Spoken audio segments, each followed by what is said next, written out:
Yengil tug'ruq bo'lishi uchun men sizlarga hozir to'g'risini aytib beraman.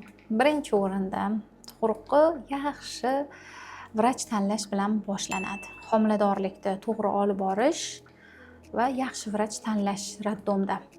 Nima uchun deganda, baribir har qanday tug'ruqda bizani ayollar emotsionalniy bo'ladi. Tug'ruq jarayonida hamma ayol o'zimiz ham birovni yaxshi gap gapirishini, ginekologda yaxshi harakatda bo'lishini va bizani urishmasligini, bizani to'g'ri qabul qilishni xohlaydi.